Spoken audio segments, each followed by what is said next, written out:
Okay, so hello students, very good afternoon everyone.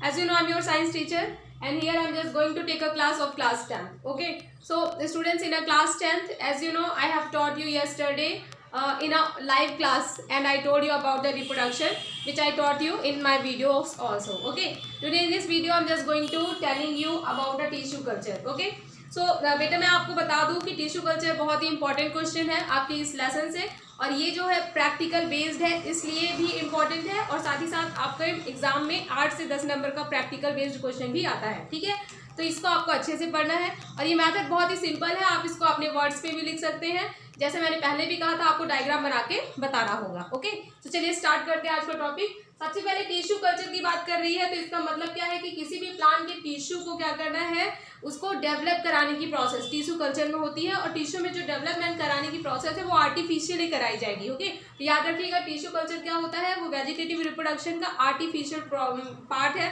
मतलब एक तरीके से आर्टिफिशियल फॉर्म है क्योंकि वो ह्यूमन बीइंग के थ्रू किया जाता है। क्लियर। अब इस प्रोसेस में होता क्या है, टिश्यू होता क्या है, सारे बच्चों को पता होगा, group of cells is known as a tissue. Okay, तो हम लोगों को देखिए टिश्यू कल्चर में अपन क्या करते हैं, कोई भी ह्यूमन बीइंग को हम लोग को जो भी चाहिए, जो भी प्लांट चाहिए है ना, जो भी फ्लावर या तो हमको वेजिटेबल प्लांट चाहिए या फ्लावरिंग प्लांट चाहिए, तो जो भी चाहिए उसके प्लांट से हम सबसे पहले क्या करते हैं, उसके टिश्यू को अलग करते हैं, है ना। तो उसके वेजिटेटिव पार्ट सपोज करिए हमने यहाँ प्लांट लीव से उसके टिश्यू को एक अलग कर लिया और टिश्यू को अलग करने के बाद फिर हम क्या करते हैं, एक टेस्ट ट्यूब लेते हैं। We have to take a one test tube. ठीक है, तो आप लोगों को प्रैक्टिकल बेस पे लिखना होगा कि in a tissue culture the which plant we required, so we first separate the tissue from that plant. ठीक है, टिश्यू को सेपरेट किया फर्स्ट स्टेप में। अब उसके बाद जो सेपरेटेड टिश्यू है तो टिश्यू को सेपरेट करने के बाद फिर किसी भी प्लांट के टिश्यू या प्लांट को ग्रो करने के लिए जो भी रिक्वायर्ड मटेरियल चाहिए हम उसका मीडियम तैयार करते हैं और उस मीडियम को हम एक टेस्ट ट्यूब पे या किसी भी कंटेनर में रखते हैं। ठीक है, तो we have taken the test tube and form the medium and this is the nutrient medium for the growth, है ना। अब प्लांट के लिए जो भी चाहिए न्यूट्रिएंट मटेरियल, उसको नाइट्रोजन एलिमेंट चाहिए या मिनरल्स चाहिए उसकी ग्रोथ के लिए, है ना, तो जो भी चाहिए उसको हम एक टेस्ट ट्यूब में वो मीडियम बनाते हैं, उसके बाद इस टिश्यू को उस मीडियम में हम रखते हैं। साथ ही साथ हम उसको टेम्परेचर जितना उसकी ग्रोथ के लिए रिक्वायर्ड है उसका प्रोवाइड कराते हैं लैब के अंदर। साथ ही साथ उसे अगर मॉइस्चर चाहिए तो मॉइस्चर प्रोवाइड कराते हैं।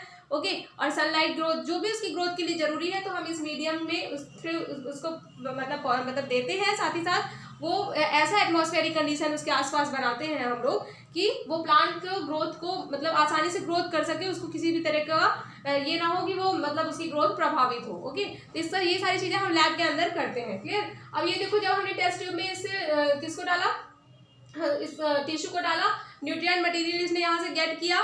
ठीक है, गेट करने के बाद फिर इसमें लूजली मासेस से अरेंज जो सेल है तो एक तरीके से ये ग्रोथ करेंगी और लूजली मासेस के रूप में डेवलप होने लगेंगी और एक तरीके से ये प्लांट टिश्यू थोड़ा सा जो ग्रो होता है उसकी थोड़ी सी ग्रो होने वाली पोजीशन को क्या बोला जाता है, कैलस बोला जाता है। ठीक है, कैलस क्या होता है, जो प्लांट के टिश्यू ग्रो होने के बाद लूजली मास में अरेंज हो जाता है उसकी सेल्स, तो इसी को हम लोग क्या बोलते हैं, कैलस बोलते हैं। अब ये जो कैलस है ये क्या होगा बाद में फिर उसके जैसे कि मैंने बताया कि वो उसकी ग्रोथ के लिए जो भी कंडीशन नेसेसरी है वो उसको ऑलरेडी मीडियम में प्रोवाइड करी गई है ना। तो अब ये क्या करेगा, इस मीडियम से अपने कैलस जो होगा वो डेवलप होगा। कैलस डेवलप होने के बाद फिर क्या होता है, जैसे आप लोग को बताया है, जैसे कोई भी प्लांट होता है वो ग्रोथ होता है तो उसकी नीचे साइड में रूट का फॉर्मेशन होता है और साथ में ऊपर साइड में जो रूट के ऊपर का पार्ट होता है उसे शूट कहते हैं। ठीक है ना, तो अब ये रूट हो गया।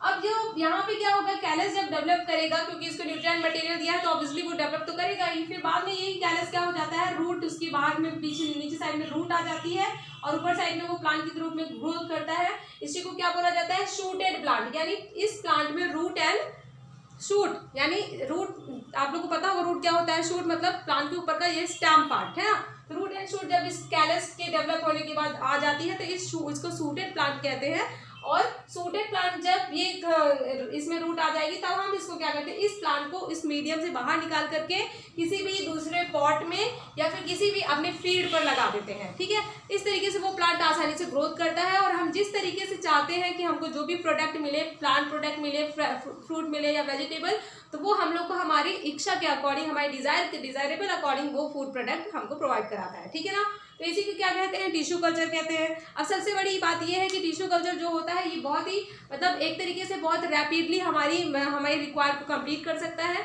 क्योंकि हमने अपने अकॉर्डिंग उसको टेम्परेचर और अपने रिक्वायर्ड मटेरियल दिया हुआ है। ठीक है, तो आसानी से ये मेथड के थ्रू हम लोग क्या कर सकते हैं, रिप्रोडक्शन की प्रोसेस जो वेजिटेटिव रिप्रोडक्शन है वो तेजी से करा सकते हैं और हम अपनी रिक्वायरेबल चीज़ों को बहुत आसानी से कम समय पर ले सकते हैं, ठीक है ना। तो वेजिटेटिव रिप्रोडक्शन के अंदर ये टिश्यू कल्चर ही इंपॉर्टेंट है। हाँ, एक चीज़ और याद रखिएगा, जो प्लांट से हम लोग टिश्यू निकालते हैं उस प्लांट को हम लोग क्या बोलते हैं, एक्सटेंड, मतलब जिस प्लांट से लिया जाता है उसे ही हम लोग प्लांट एक्सट्रैक्टेड प्लांट भी कहते हैं, जिससे एक्सटेंड प्लांट कहते हैं, जिससे ये टिश्यू निकाला जाता है, ठीक है। मतलब जो हमारा पेरेंट प्लांट एक तरीके से कह लो, इसी प्लांट से निकाला जाता है और फिर इसी का टिश्यू कल्चर किया जाता है, ठीक है। तो आप लोगों को बस यही इसी तरह से आपको डायग्राम बना देना है। डायग्राम बनाने के बाद फिर बढ़िया से आप लोगों को क्या है, यही स्टेप बाय स्टेप आप एक्सप्लेन कर दोगे, क्योंकि मैं ये बता रही हूँ ये एग्जाम में क्वेश्चन कई बार आया है टिश्यू कल्चर से रिलेटेड, ठीक है। और एक तो आपका प्रैक्टिकल बेस्ड है, इसलिए ये इंपॉर्टेंट है ही। Clear. So this is all about of tissue culture. और इससे रिलेटेड जो भी अब कभी कभी बेनिफिट पूछा जाता है तो आप लोग बता दीजिए, आप लोग लिख सकते हैं जो मैंने अभी बताया। It is a rapidly process, हम लोग भी अपनी डिज़ायर के अकॉर्डिंग हम जो भी चाहते हैं उसको हम ग्रो करा सकते हैं, ओके।